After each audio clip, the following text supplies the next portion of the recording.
Havia naquela mesma região pastores que viviam nos campos e guardavam o rebanho durante as vigílias da noite. E um anjo do Senhor desceu onde eles estavam. E a glória do Senhor brilhou ao redor deles e ficaram tomados de grande temor. O anjo, porém, lhes disse: não temais, eis que vos trago boas novas de grande alegria, que será para todo o povo, e que hoje vos nasceu na cidade de Davi o Salvador, que é Cristo Senhor. Vamos ler esse versículo todos juntos? É que hoje vos nasceu na cidade de Davi o Salvador, que é Jesus Cristo. E isto vos servirá de sinal: encontrareis uma criança envolta em faixas e deitada numa manjedoura. E subitamente apareceu com o anjo uma multidão de milícias celestial, louvando a Deus e dizendo: glória a Deus nas maiores alturas, paz na terra entre os homens a quem Ele quer bem. Feche seus olhos, por gentileza, por sua cabeça. Senhores e Pai, estamos mais uma vez aqui diante da Sua santa palavra. E somos nós, Senhor, diante de tão grande palavra. Fala no nosso coração aquilo que precisamos ouvir, Senhor. Que eu possa ser apenas um canal para o Teu fluir, Senhor. Que esse povo seja abençoado pela Sua palavra, não pela minha. Em nome de Jesus. Amém. Amém. Podemos sentar, por gentileza.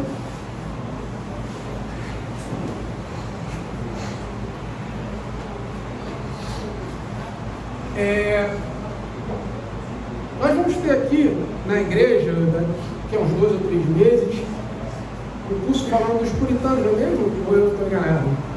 E os puritanos ficou para a próxima, né? Não, vai ser no sábado. Mas vai ter, vai rolar. Eu sei que eu sou esquecido, mas calma, me ajuda. E eu gosto muito, particularmente, da história dos puritanos, mas, particularmente, um detalhe me chama muita atenção. Como que os puritanos chegaram na América? Por que eles foram chegar na América? Né? E o fato que os levou a atravessar o oceano. A Inglaterra, naquele período, vivia um período meio obscuro, de uma reforma que não era reforma. Se você olhar a igreja anglicana, em muitos casos é uma igreja católica com outro nome.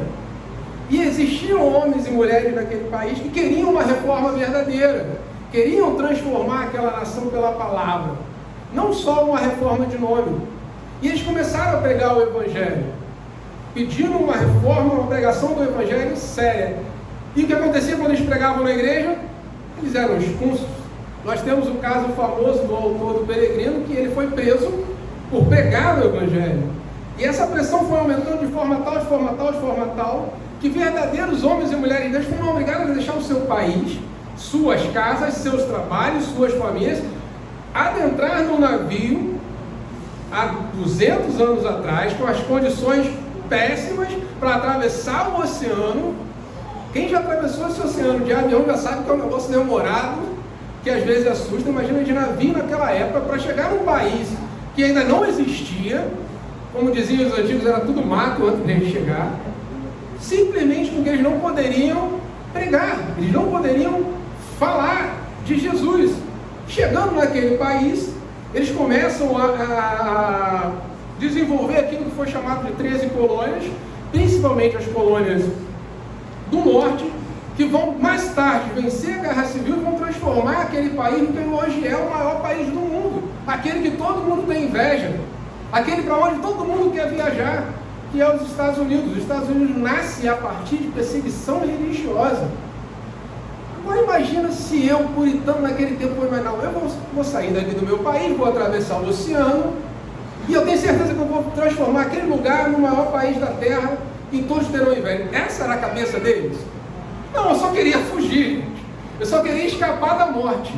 Só que as situações mais adversas da nossa vida, como a gente falou há um tempo atrás, podem ser completamente transformadas pelo poder de Jesus, pela palavra de Deus. Então a situação que era aterradora, foi simplesmente fuga de uma guerra, se transformou na maior nação dos nossos tempos. Ninguém conhece um país maior e mais poderoso que os Estados Unidos hoje, goste dele ou não. Aí é uma outra questão, eu prefiro ir para Disney, beleza?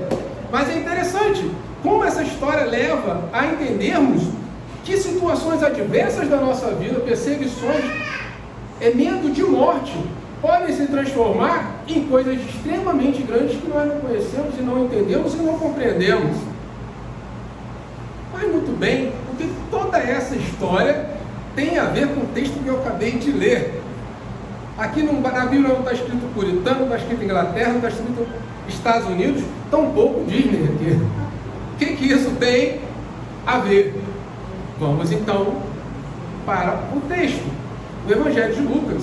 E ele é bem cuidadoso a situar os seus leitores no lugar que eles estavam e no tempo. Porque ele vai dizer logo no comecinho, se você voltar um pouquinho no capítulo 1,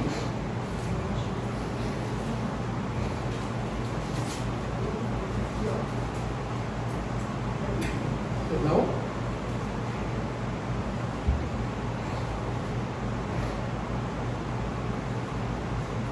ele vai começar o título, dando uma introdução, visto que muitos ouvem que prenderam uma narração coordenada dos fatos que entre nós realizaram, conforme transmitiram os que desde o princípio foram deles, testemunhas oculares e ministros da palavra. Igualmente a mim me pareceu bem, depois de acurada investigação de tudo, desde a origem, dar-te por escrito, excelentíssimo Teófilo, uma exposição em ordem para que tenhas plena clareza das verdades que foste instruídos.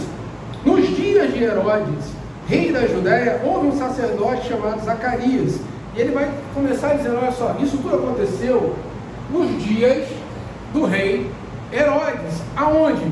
Na Judéia. Ele está situando o povo que vai ler esse livro ao tempo que aquela história está acontecendo. Então ele é muito claro, naquele tempo de Herodes, muito provavelmente aqueles primeiros que vão abrir o livro vão pensar, ah sim, eu me lembro do tempo de Herodes, como nós lembramos do tempo que o Zico jogava com muita satisfação. Então, contando uma história dos anos 80, quando o Zico jogava, todo mundo vai, claro que tem a minha idade, que lembra dessa época, vai lembrar. Então a intenção dele é situar. Então já sei, olha, no tempo do rei Herodes, Roma era a governante.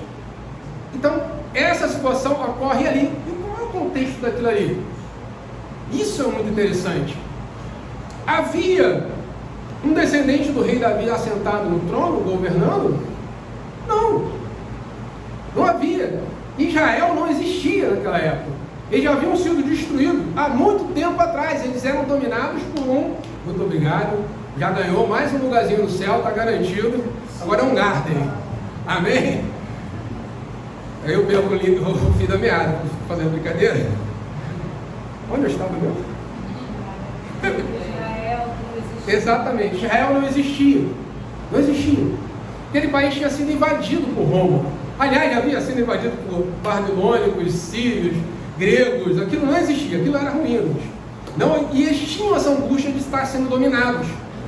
Imagina que hoje, amanhã o Trump toma posse e resolve, eu vou conquistar o Brasil.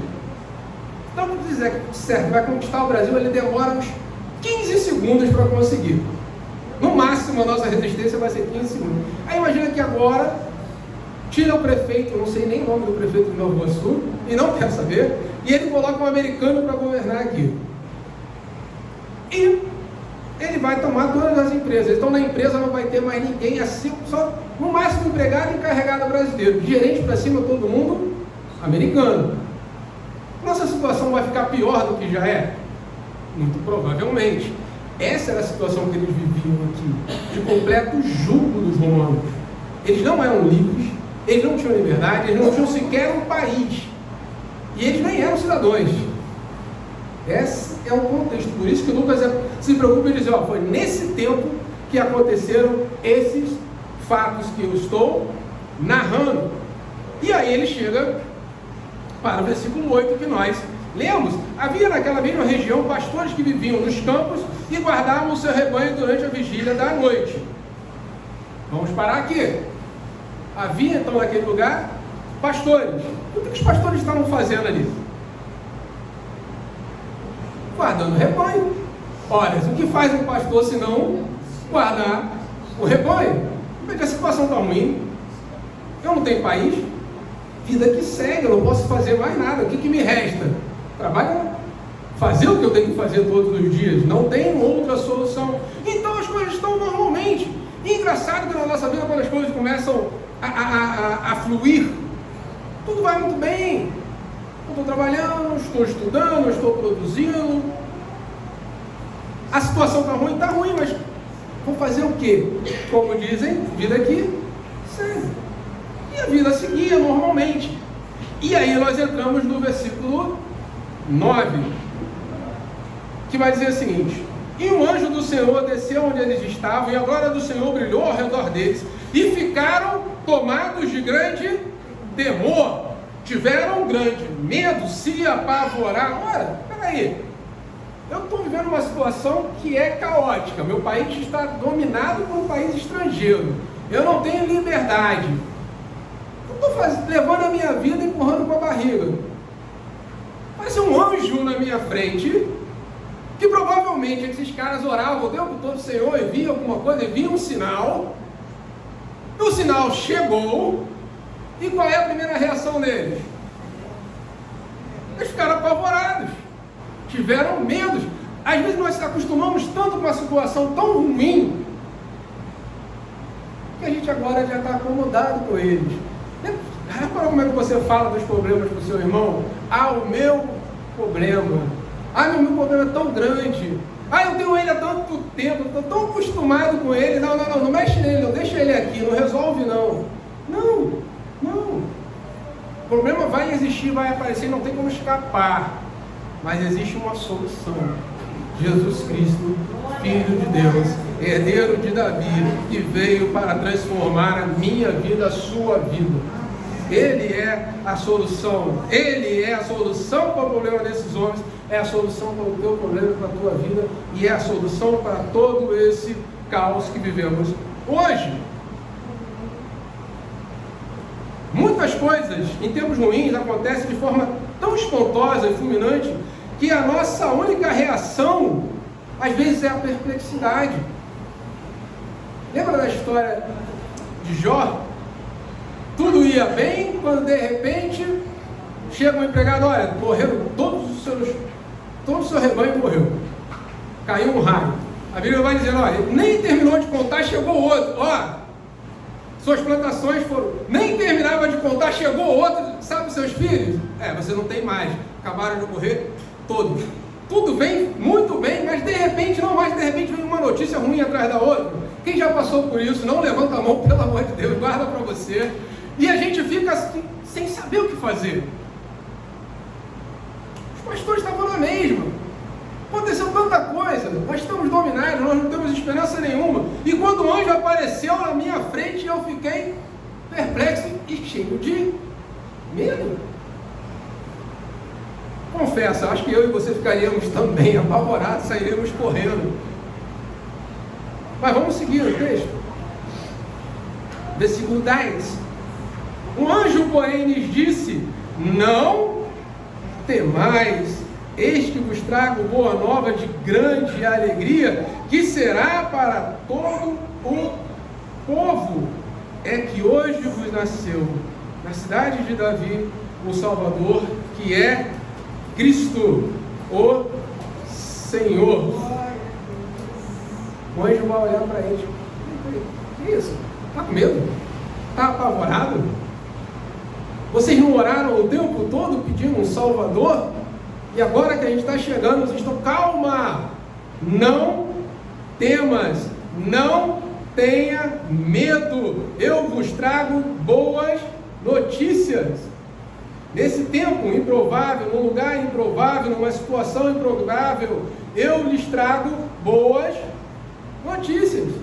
Gente, se você acorda para trabalhar, todo mundo aqui acorda para trabalhar ou para fazer alguma atividade, o que você pensa em encontrar no seu trabalho? O seu trabalho, o patrão, serviço, às vezes um monte de papel, às vezes um monte de ferramenta, um monte de gente. A última coisa que você espera encontrar no seu trabalho é um anjo, concorda comigo? Você até acha que vai encontrar coisa diferente, vai encontrar a concorrência, mas não é isso.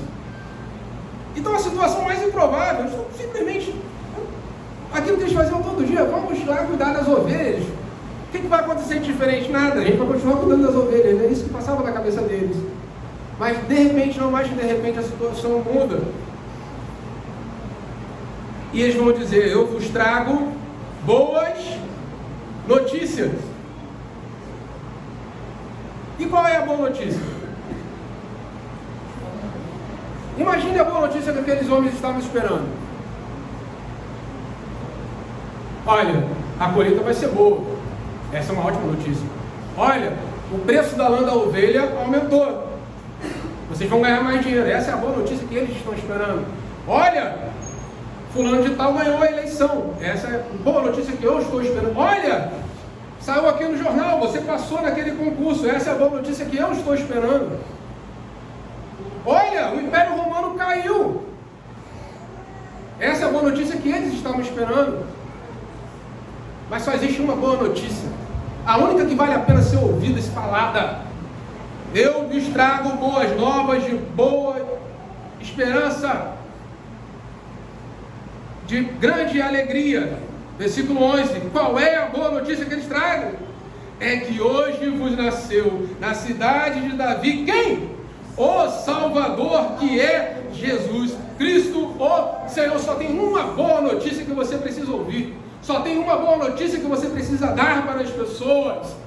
Nasceu o Salvador, que é Jesus Cristo. Não importa o que esteja acontecendo à sua volta, não importa a perseguição no trabalho, não importa que o governo esteja fazendo loucuras ou não, que o seu time tenha perdido ou não, que você perca o emprego ou não, o que importa é, nasceu o Salvador, Jesus Cristo, o Senhor. Essa é a boa notícia.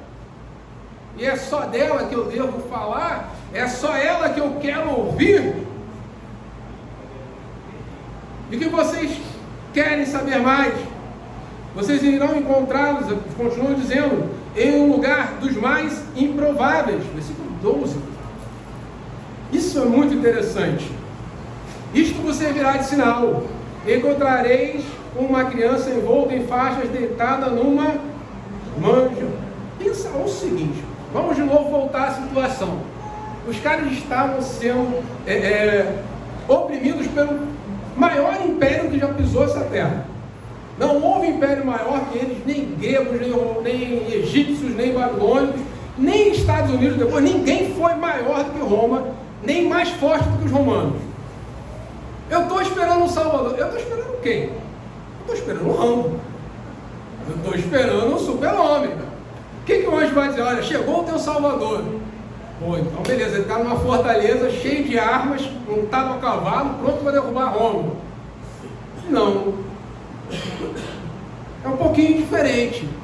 Vocês vão encontrar um nenenzinho envolto em faixas, deitado numa manjedoura.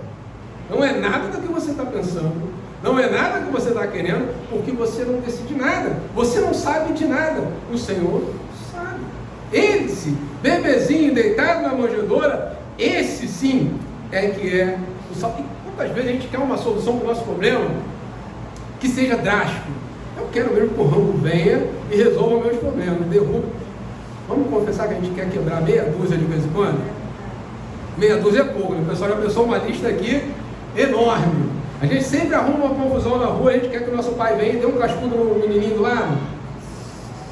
Pelo menos eu era assim. Eu acho que eu sou o único que era bem pilhado quando criança, né? Porque todo mundo é santinho, todo mundo... Eu estou abençoado nessa igreja.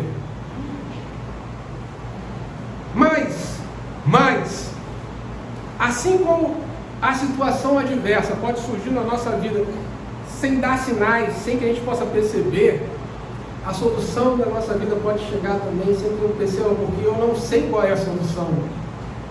Eu sempre acho alguma coisa extraordinária, mas ele vai dar o exemplo dos mais humildes. Olha, você vai encontrar esse Salvador, é uma criança que estará envolta em faixas, deitada numa manjedoura. Você consegue imaginar um bebezinho envolto em faixas, numa manjedoura, num pasto, num celeiro, sendo capaz de resolver todos os problemas dessa humanidade? Humanamente você consegue pensar isso? consigo. Para mim é absolutamente impossível pensar coisa assim. E essa talvez seja uma das dimensões mais fantásticas da obra de Deus. Eu não preciso imaginar, eu não preciso entender, eu não preciso saber, eu só preciso crer. Ele é o Salvador e Ele vai fazer na hora que Ele quiser fazer, e Ele fará certamente. Por isso o anjo disse: eu te trago boas novas de grande alegria. Nasceu o Salvador.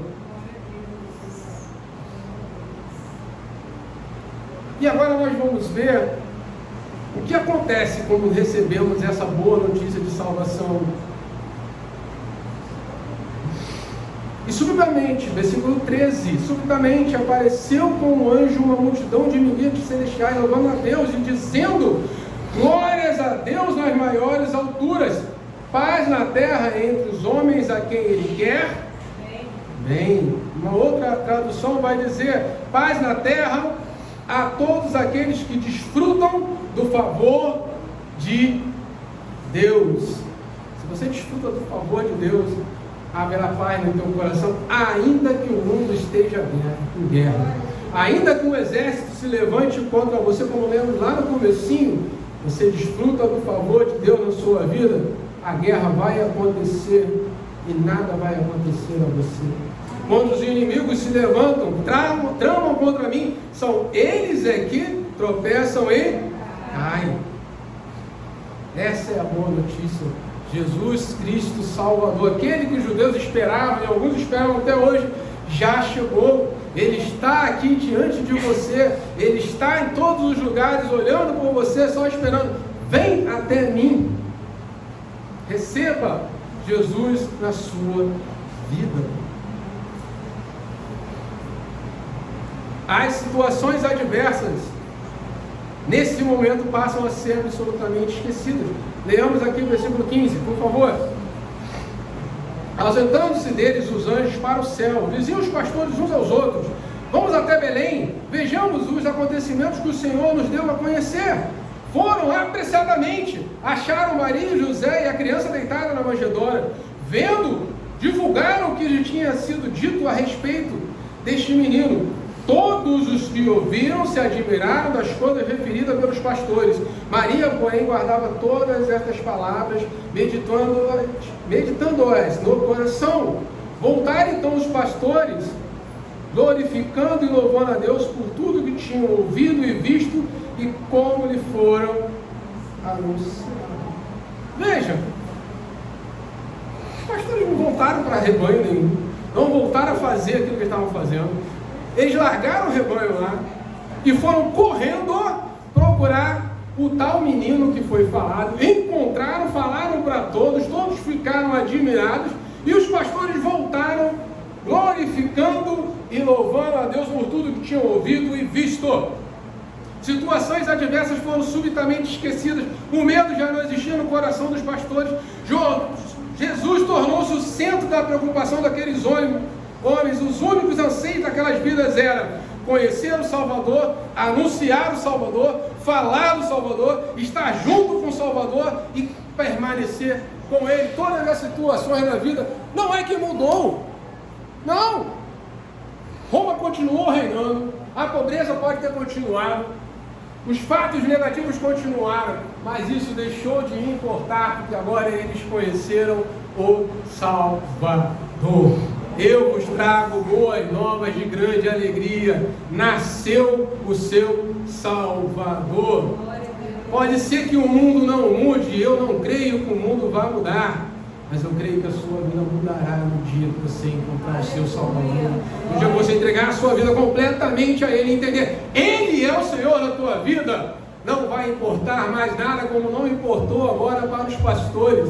Não importava mais o rebanho, não importava mais o Império Romano, só importava conhecer Jesus, vê-lo e falar dele.